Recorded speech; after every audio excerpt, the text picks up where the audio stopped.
Oops, never mind. Okay. Beautiful. Beautiful.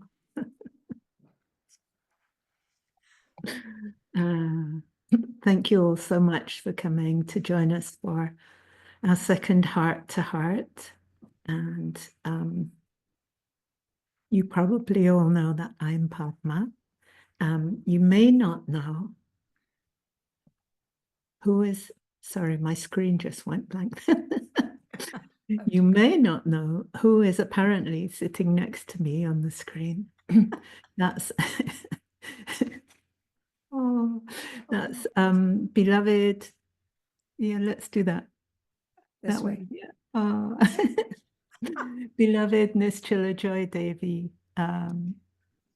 my beloved heart teacher and heart teacher of so many, and author of this book, The Secret Power of Yoga and the Namaste Effect.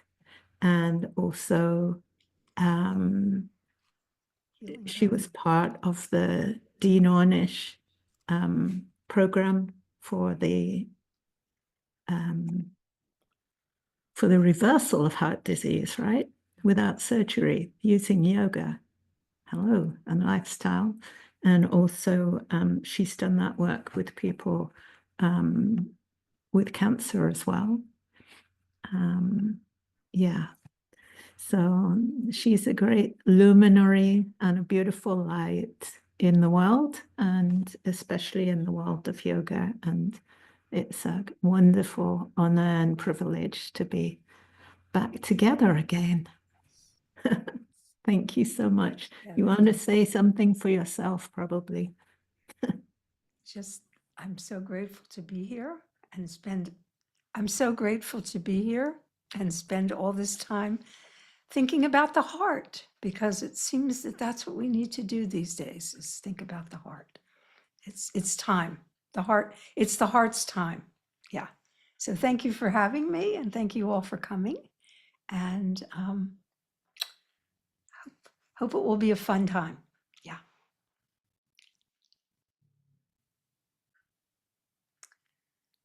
Yeah, a beautiful time where all our hearts are feeling a connection with each other, right? Even though we're in different parts of the world. Somehow our hearts seem to be beyond time and space, and through Zoom, we connect with each other. We literally heart Zoom. Heart Zoom. There we go. We heart Zoom. It's a and whole we, new platform, a Heart Zoom. I like that. Yeah, I like that. let's have that one. Yeah. And all our hearts, yeah, just in connection. Yeah. Feeling And one I heart. think once hearts meet like that, they never can. What? I'm having trouble with my mic. Once hearts meet like that, it's hard to ever disconnect them. That's what I found, especially with the two of us. Many years go by, it doesn't matter. We see each other, it's instant heart. So we're hoping that will also be with the rest of you, that those heart connections are so strong and powerful. Yeah. And we feel you all. We feel you all, as if we're all in a beautiful flowery meadow together, or a garden, a rose garden. Via Zoom. Yes, exactly. Yeah. Well, it's a miracle that we can do this by Zoom. Yeah.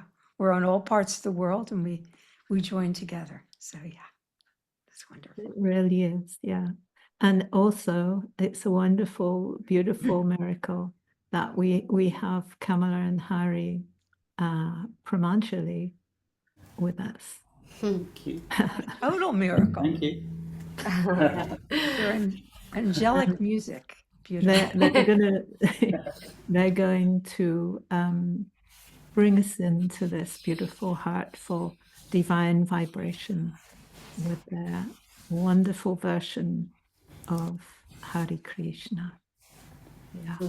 Thank you. It's an honor. Thank you so much for inviting us. So yeah, we welcome you to join us at home and sing with us. We're going to sing Hare Krishna, Hare Radha. Up until about 10 minutes ago, we used to sing Hare Krishna, Hare Rama. And then lovely Nischala offered us a beautiful alternative and shared how she loves to sing Hare Radha to bring in the divine feminine with the divine masculine. And we just loved that. So that's what we're going to share with you.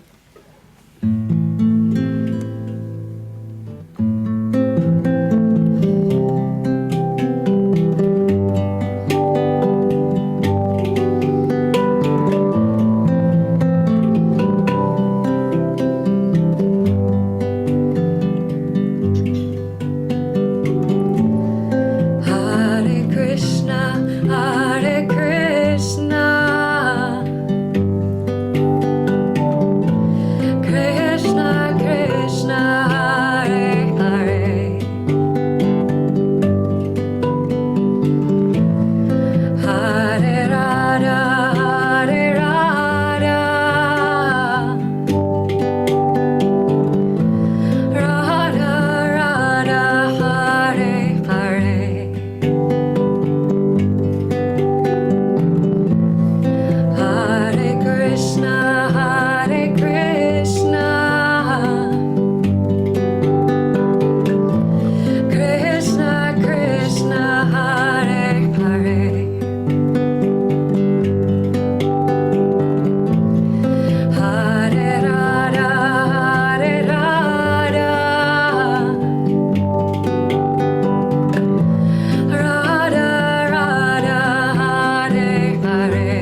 you. Thank you, thank you, thank you so much. Looking forward to you coming back to sing with us a bit later. Thank you.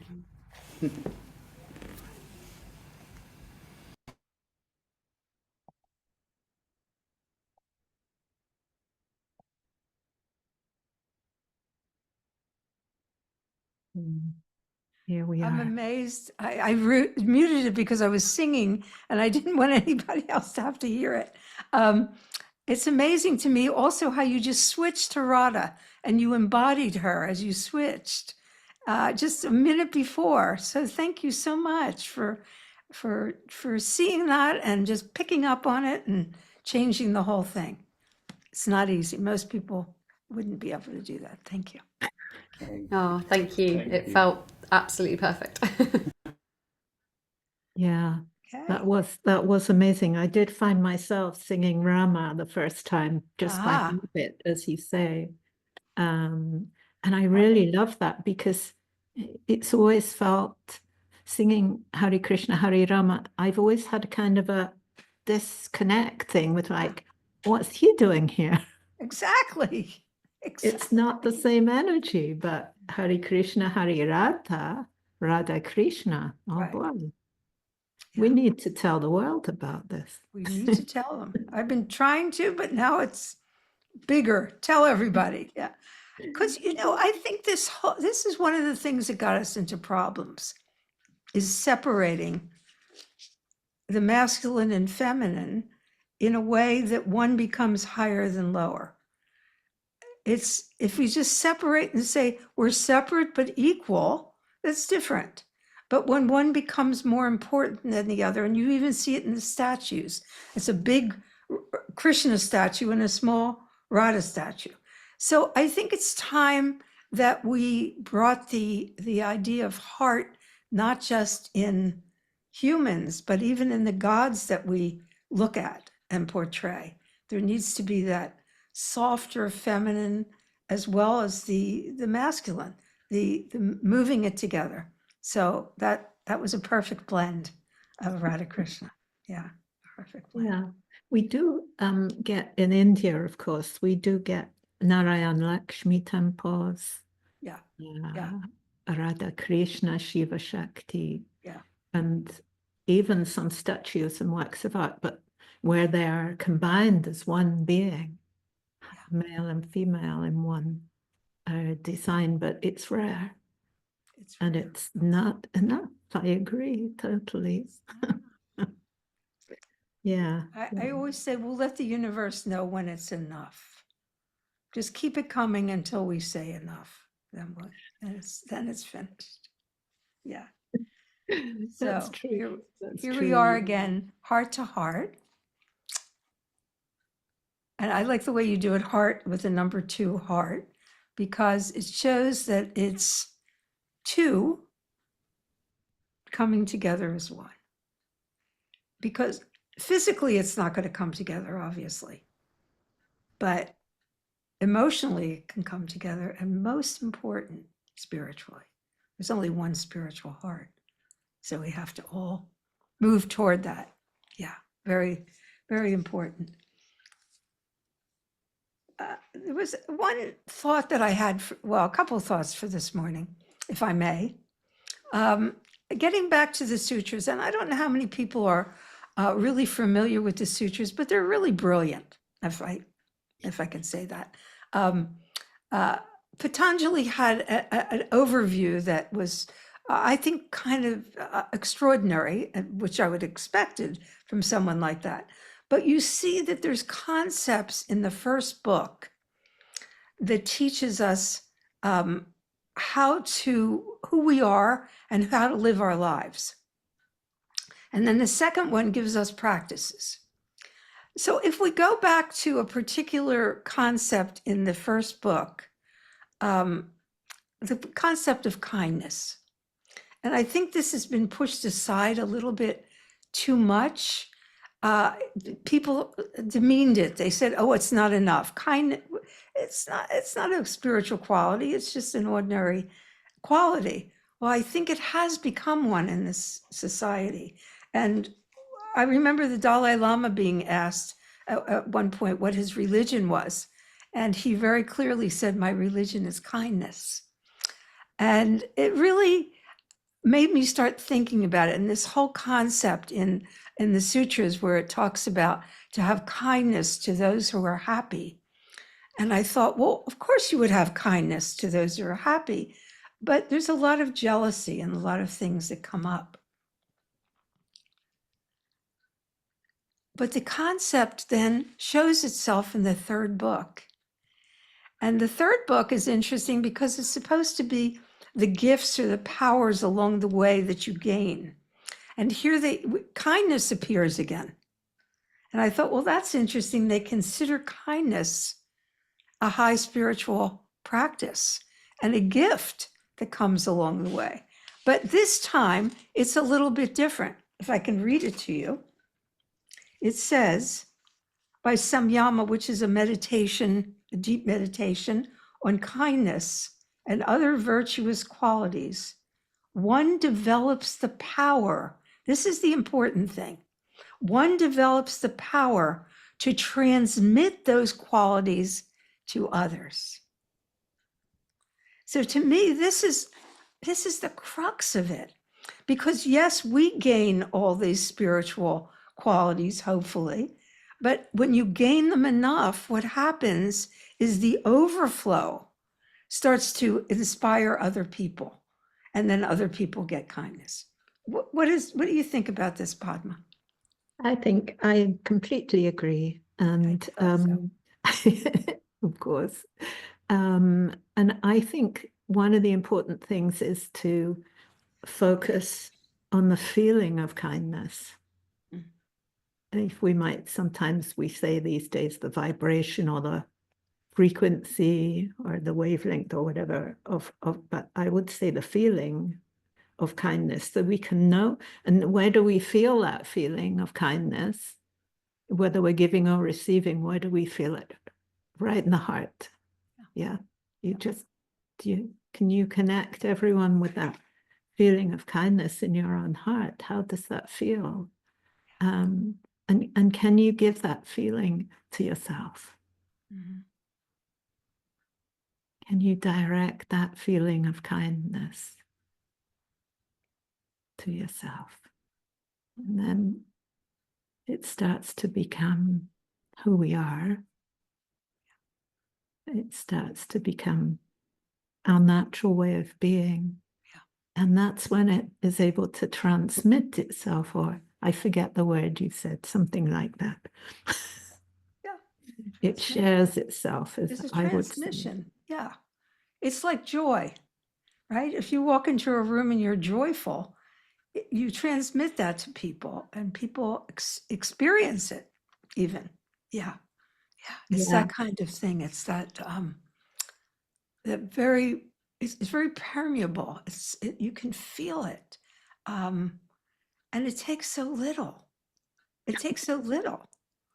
Even to smile at someone, or just gently brushing their shoulder as you go by, something that says, I see you, we're the same.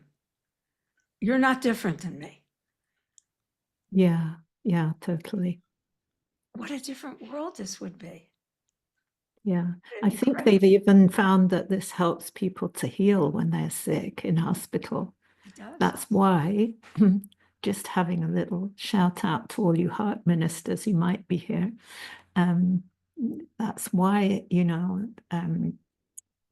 ministers or whatever we might want to call them are allowed to go and visit people in hospital. Yep. Because they go with a kind word, and even the thought that a stranger is coming to visit you, that feels so supportive and nourishing. Hopefully you don't just wish they'd go away. None of us would, but they have definitely found that the visitor, the kind visitor with the kind word, helps people to heal quicker and more fully. It's very important for us as humans. To feel connected, to feel included and connected. I think that's really, inclusivity is one of my watchwords, I would say. It's probably one of the most important things in healing. It's probably one of the most important things in healing. I don't know why this is. And there's actually been clinical studies done on it, which is always interesting. One of them you'll find very interesting, I think. So they took, there's two sides to a corridor in a hospital. So there's the right side, left side.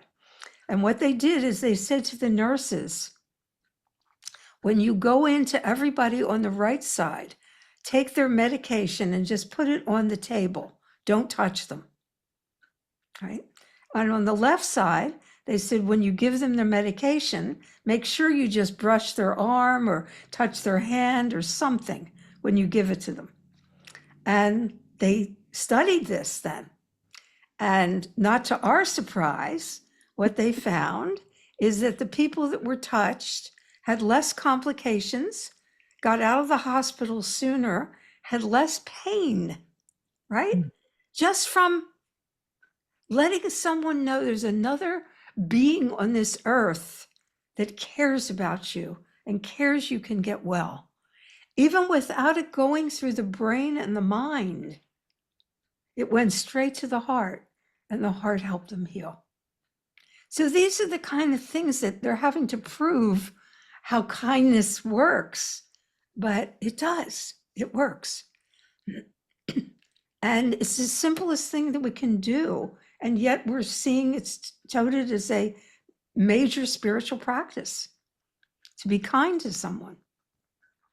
So that to me brings the hearts together, the kindness. It doesn't have to be grandiose, just simple, something simple. Touch on the shoulder, touch on the hand, a smile. You walk past someone in the street, you just smile at them. They might not respond, but they will remember that someone smiled at them. Yeah. Yeah. Or a baby, when a baby smiles at you, that's magic, isn't it? It's total magic because you know that there's no judgment. They don't want anything. They're just beings. They're so close to the divine still that they don't see you as anything other than a divine. And that's why we love to be around them. They're so cute until they start not being cute, and then we hand them back to their mothers. But that's how we do.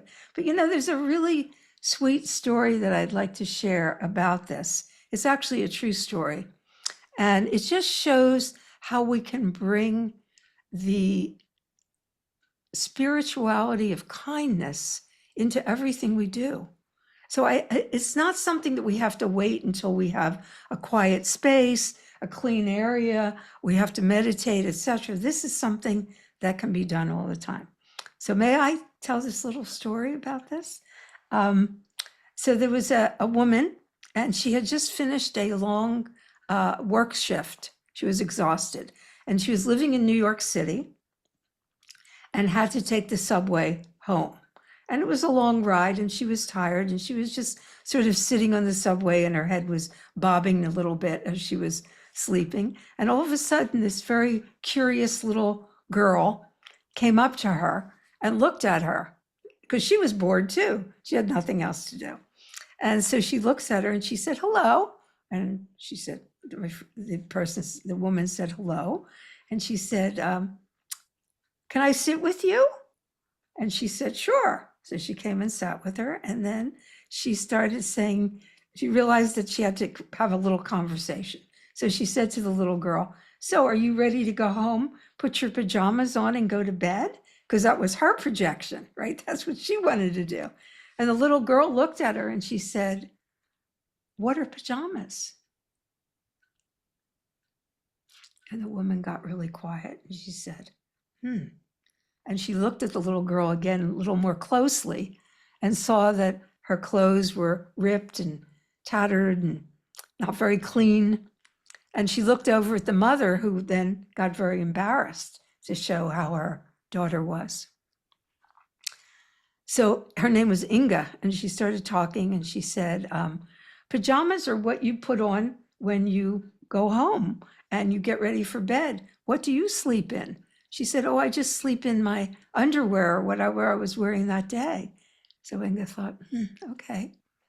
So she looked at the mother and she said, would you mind giving me your address? She said, I work for a clothing company and I'd like to send some pajamas.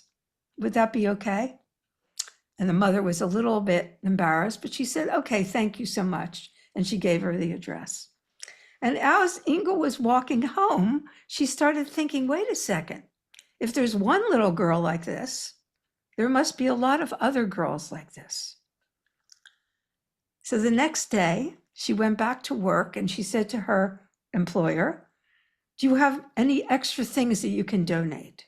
And he said, let me look. Oh, she said, pajamas.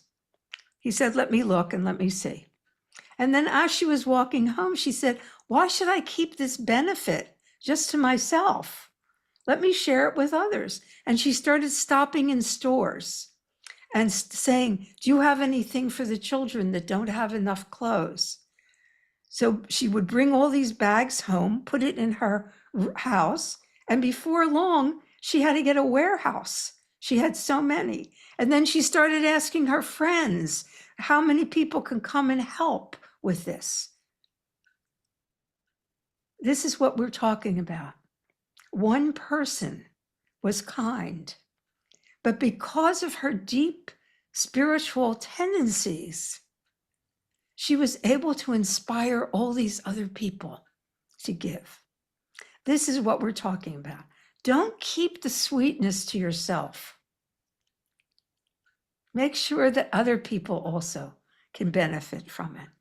So this is the idea that you're kind, and it's one of these qualities that you pass, and you pass to the next one, and you pass to the next one. Every time I see a little child with tattered clothes, I think of this story and how one person, people are always saying to me, can one person make a difference? And this is an example of yes, one person can make a difference. And that's how we leave this earth, knowing that we've made at least a difference with one person. And if you can do it with more, it's even better. Kindness. The power to transmit those qualities to others. Yeah. That's a really beautiful story. I've read about her, actually, about that lady that did that. And it's become a big thing. She's helping so many people with that, so many children. Yeah, it's beautiful. I was gonna, I like to think that kindness or compassion, however we want it, or love, right? Same feeling, is it? Yeah.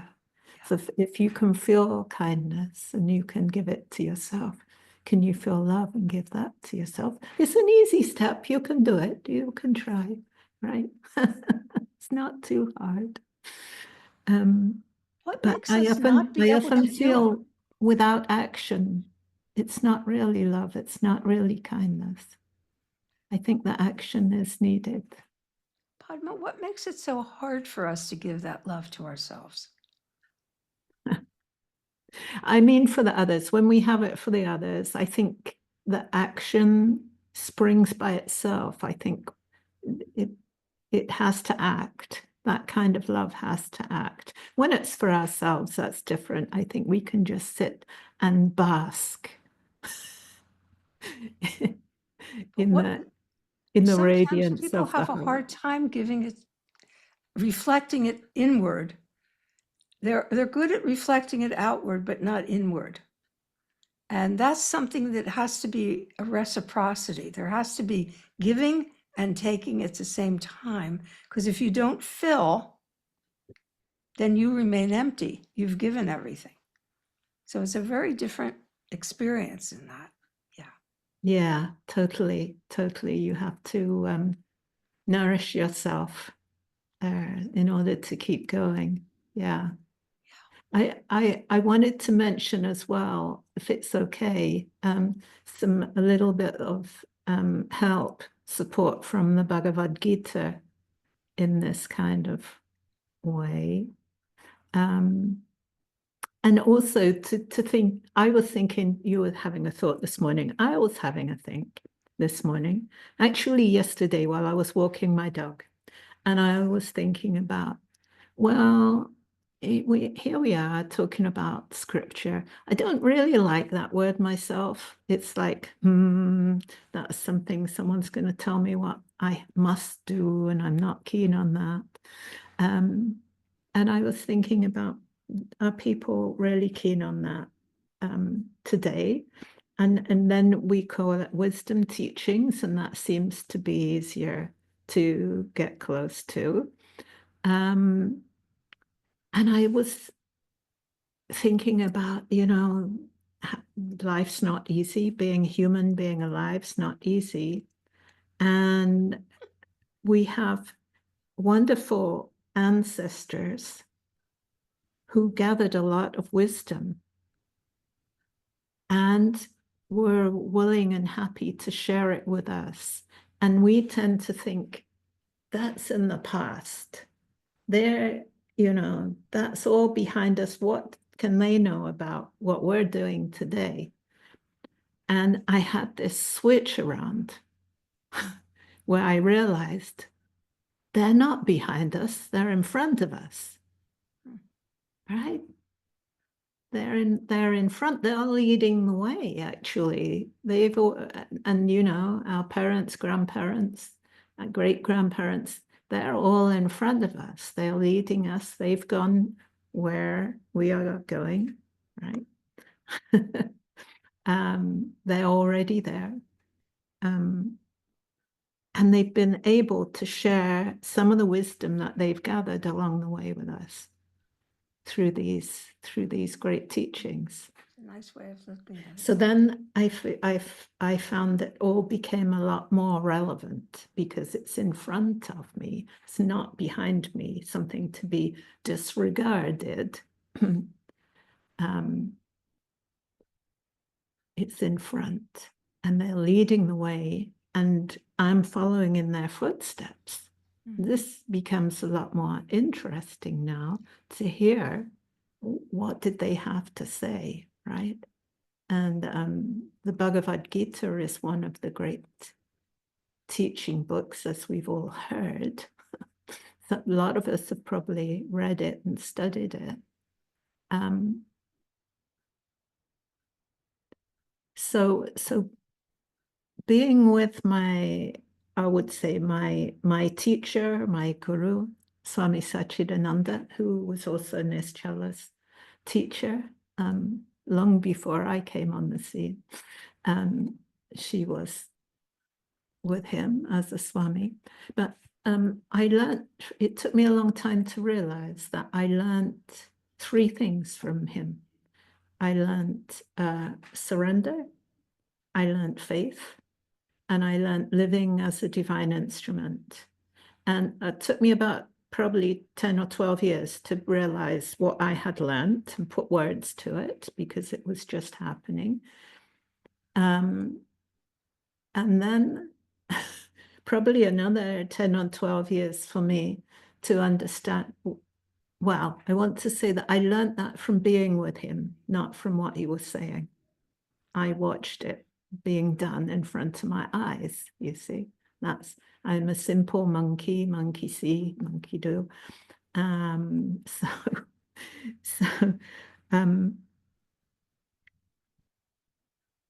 Then after about another 10 or 12 years, and I started to read the Bhagavad Gita, and then I found out, those 3 things, they're the main teachings of the Bhagavad Gita.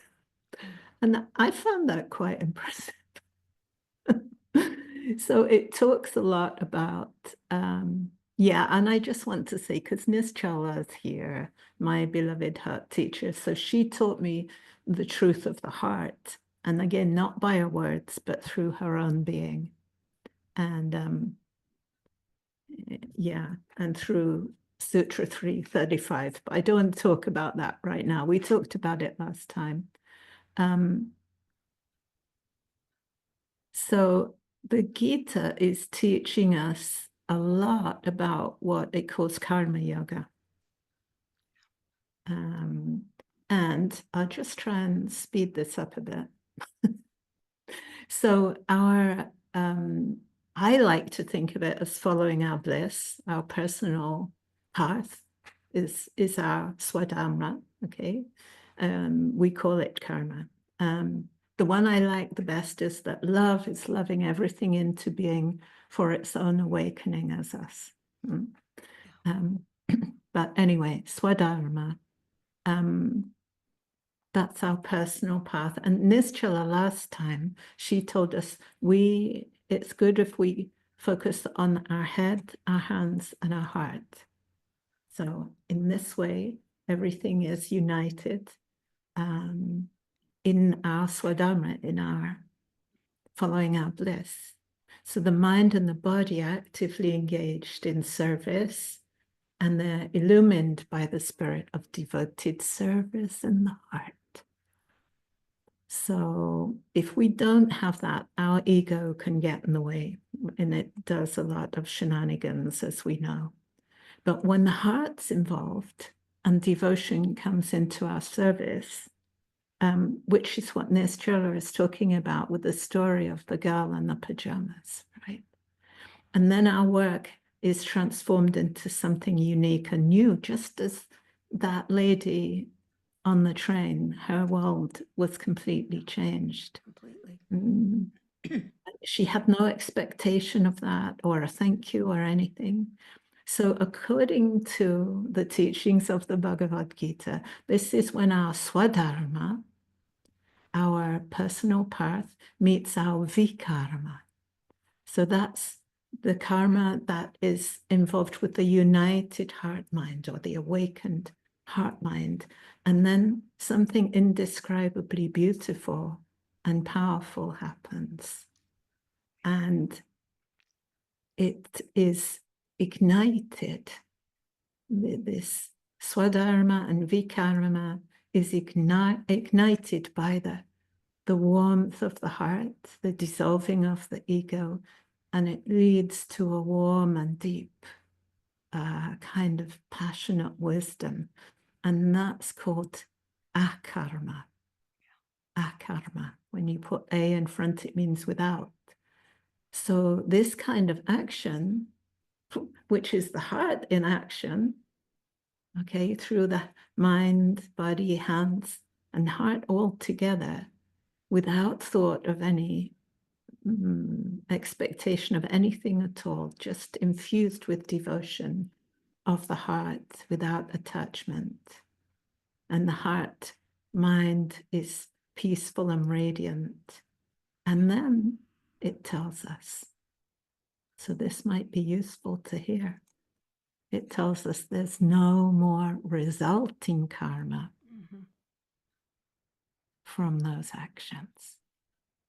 And if that's not an inspiration for helping us to live from the awakened heart mind, I don't know what might be. So do you think that's the reason people enjoy the first stage of romantic love? Because they get that feeling that they've lost themselves. It's no longer about them. It's about the other person. And everything we do is about that other person.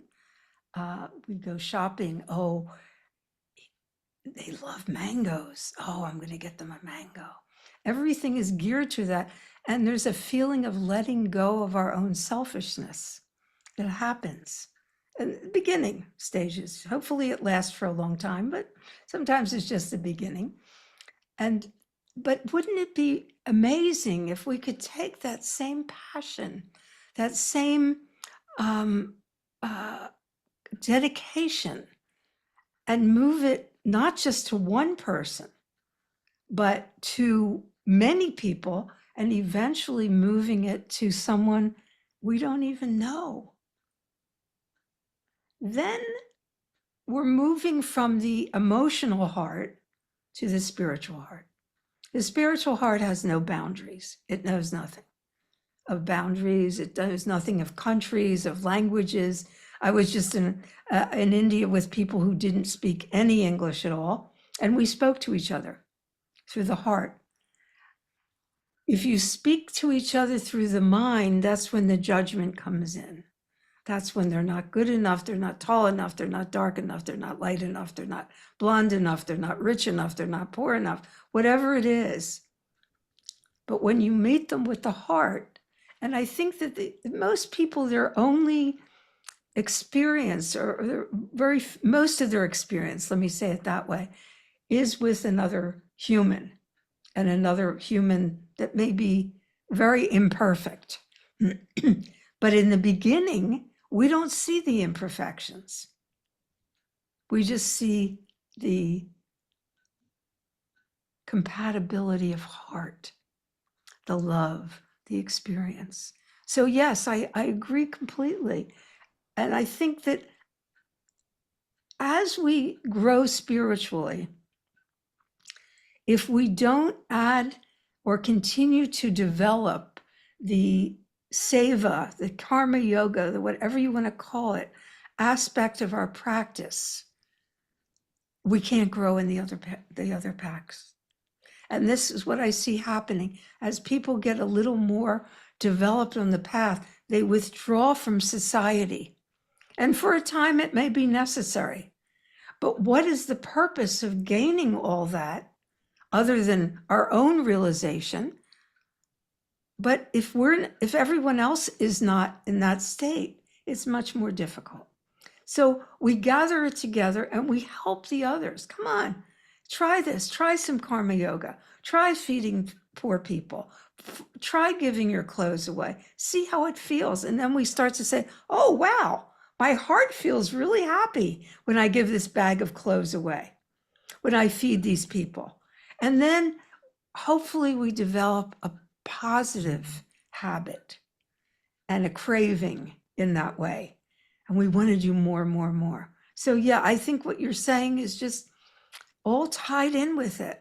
And some people's karma is to give more easily. Some people's karma is to make it a little more difficult. If you're one of the ones that is a little more difficult, go arm in arm with someone who is easy. And they'll show you the way. They'll help you. And that's what we do for each other. That's the Sangha. That's the Sangha. Yeah, I love that. Yeah. Arm in arm, side by side. That's what we do. Yeah. That's Yeah. what buddies are for. That's what the Sangha. The scriptures talk about this. They say by satsang alone, you can realize the divine.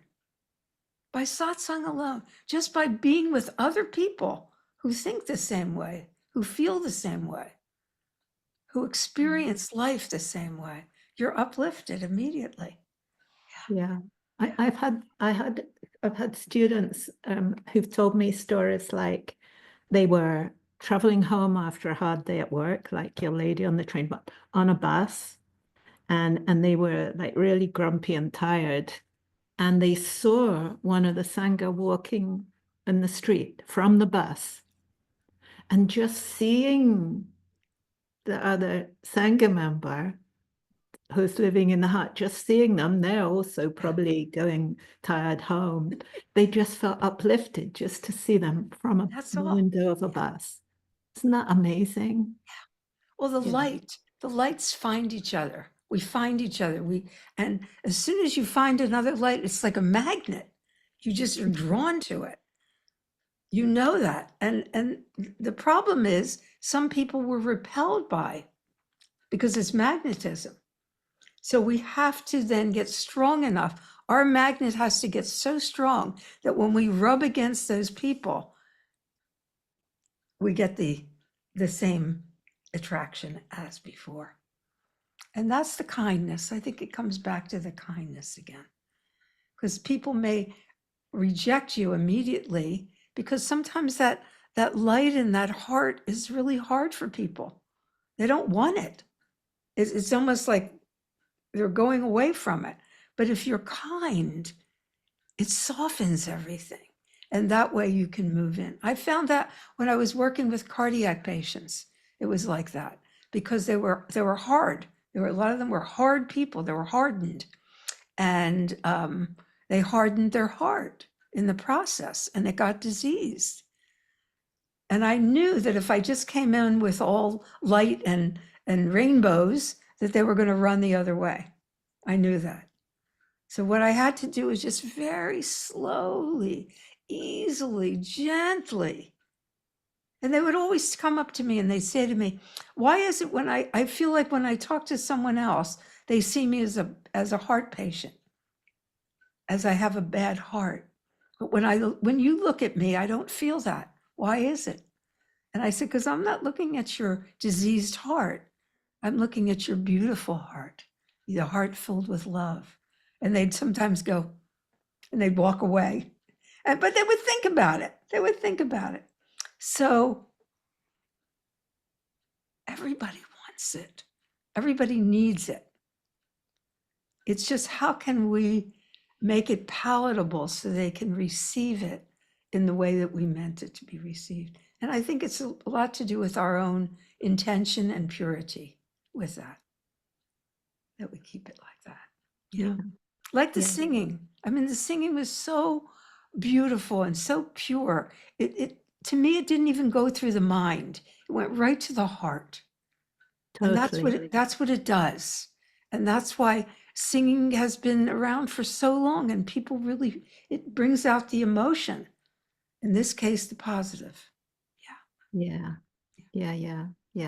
You've just reminded me of a poem. I think it's by Hafiz, and he talks about moon language, and the one with the eyes like two full moons. And he says, why not be that one that all other hearts are looking for? Why not?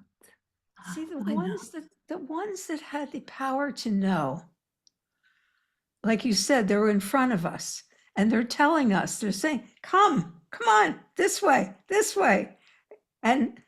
But the work that we do, the practices, the sadhana we do allows us to hear them.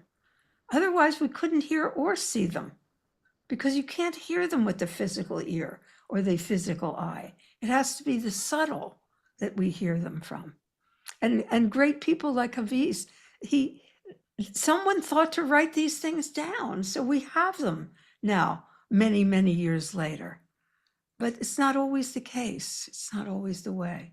So we have to pass it from one to the next. And that's how. And to be that, like you said, to be it, not to just say it, to be It's it. to be it is Yeah. the thing, isn't it? Yeah. That's the key. And how to be it. For me is the simple FAITH, focus always in the heart. And that's what all the teachings say in different words. That the divine is within us, seated in the heart, the sacred heart, not to go into all of those things. We all know that they're all saying the same, that it's in the heart. We know it's there, we feel it. And they say to focus on that divinity. And then we think, oh, that must be some guy in the sky with a beard, No, focus on the divinity within your own heart and find where that is within you and take time to be with that.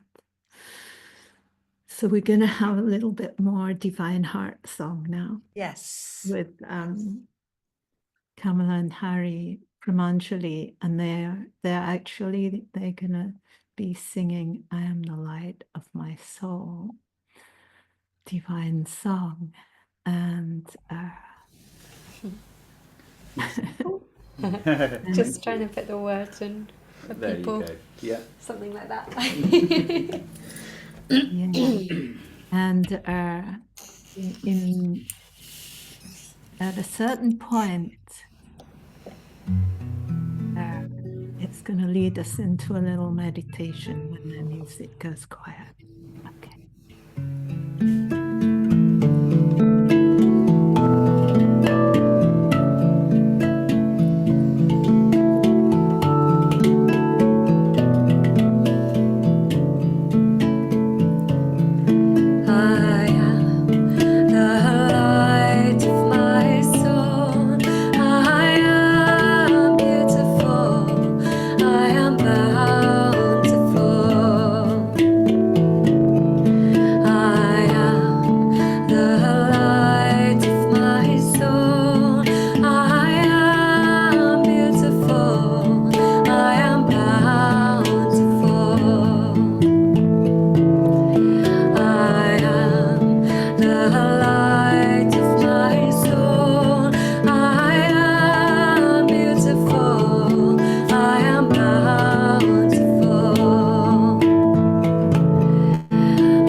light of my soul.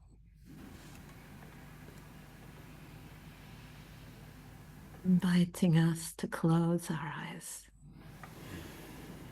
and connect with our heart center and connect deeply, letting all our awareness gather together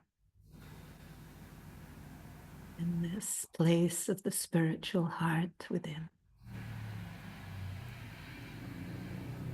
In the heart within the heart,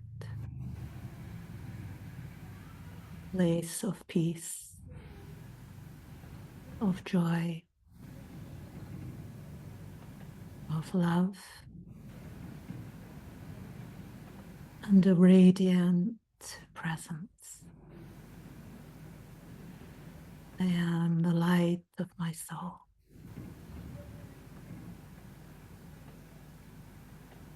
Beautiful, bountiful, blissful, blissful.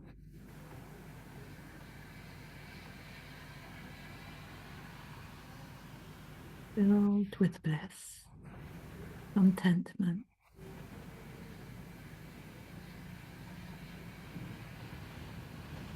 in this radiant heart, all is well.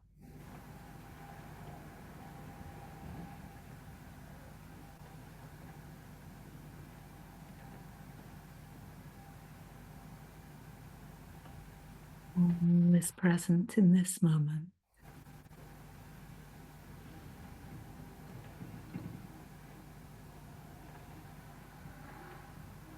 This radiant presence flowing like a river through the heart. The river of grace that we all are.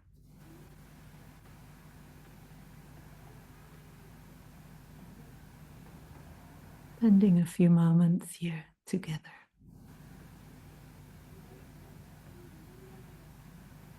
In this river of grace.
Let's take a little silent moment here to gently let the head bow towards the heart.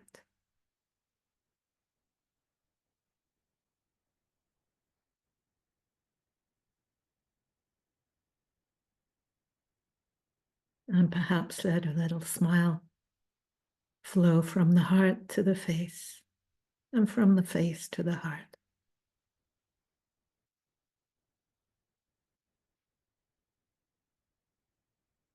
Feeling this flow of kindness and love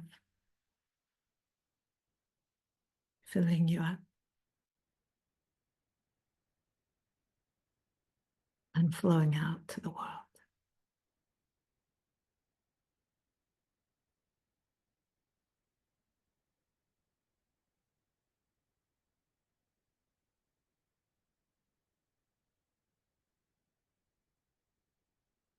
Om Shanti.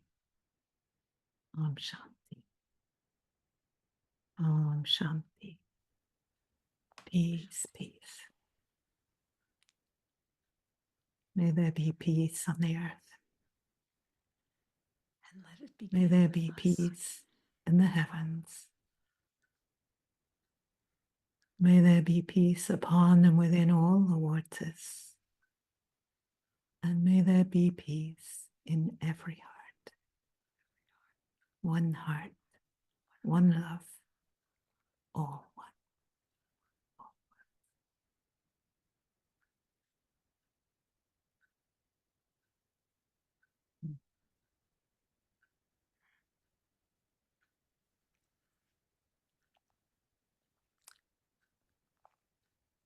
No more words, except maybe Nischala wants to say something. I just would add one word to the faith, and that's gratitude. Thank you. Yeah, Beautiful. yeah, What a way. yeah. What a blessing to have such a community. Yeah. Real blessing. Yeah. Even though we're scattered far and wide, we're one heart. Thank you. Till part 3. We'll see you then.